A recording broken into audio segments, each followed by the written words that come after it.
This is The Scoop for Friday. I'm Sean Canan with the WMNF News headlines. Yesterday, St. Petersburg City Council voted to freeze all redevelopment proposals for the historic gas plant district. WMNF's Leah Burdick reports. Before the vote, the founder of Home Runs Matter spoke outside City Hall. Ron Diner is the founder of Home Runs Matter, and he says St. Petersburg should have greater say in how the land is used.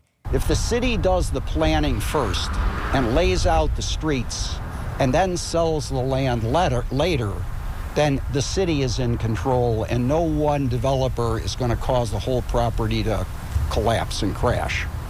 Diner says the fully developed property could be worth more than $1 billion.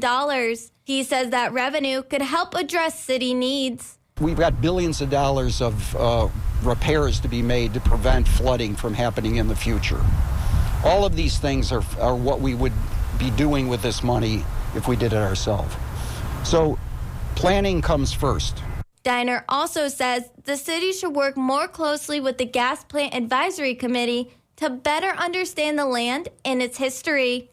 He says he hopes the City Council will determine the current redevelopment proposals do not meet the needs of St. Petersburg residents. For WMNF News, I'm Leah Burdick in St. Petersburg. Public education advocates gathered in Tallahassee yesterday to call for legislation to protect public schools. WMNF's Chris Young has more.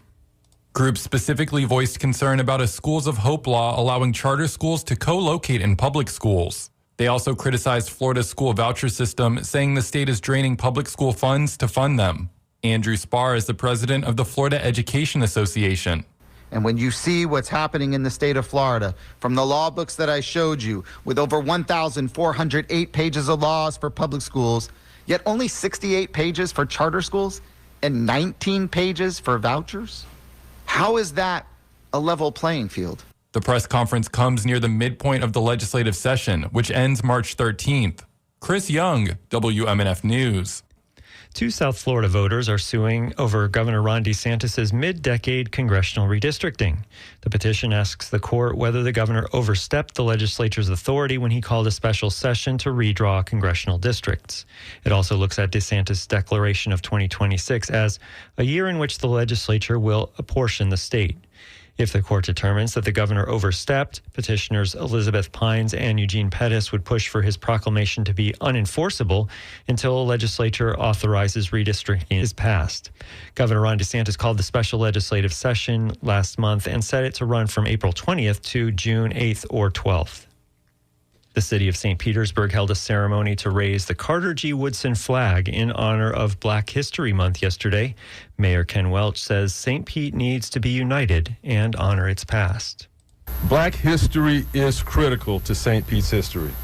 And in this city, we still value the truth, facts, and the accurate information that help us to lead equitable change in our city. The facts still matter. The ceremony highlighted the contribution of African American community and how it will continue to shape the city's future. Tampa International Airport is opening its first new airside in nearly 2 decades. The approval for Airside D comes from the Hillsborough County Aviation Authority Board of Directors. The final design features a 16-gate international and domestic gateway with an expected cost of $1.5 billion. Construction will begin this year, with the airside opening in 2029.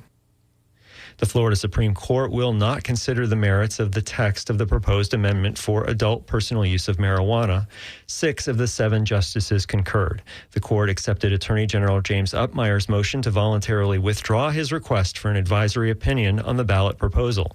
The motion was made after Secretary of State Cord Byrd on Sunday declared an end to all initiative petition drives for the November ballot. Upmeyer previously requested an advisory opinion on whether the text of the proposed amendment by Smart and Safe Florida complied, that is, with the state constitution regarding the single subject requirement and if the ballot title and summary were clear and not misleading. Justice Jorge Lavarga dissented without a written explanation.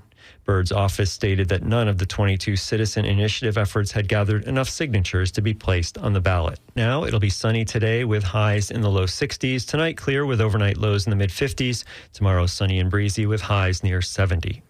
I'm Sean Canan with the WMNF News headlines.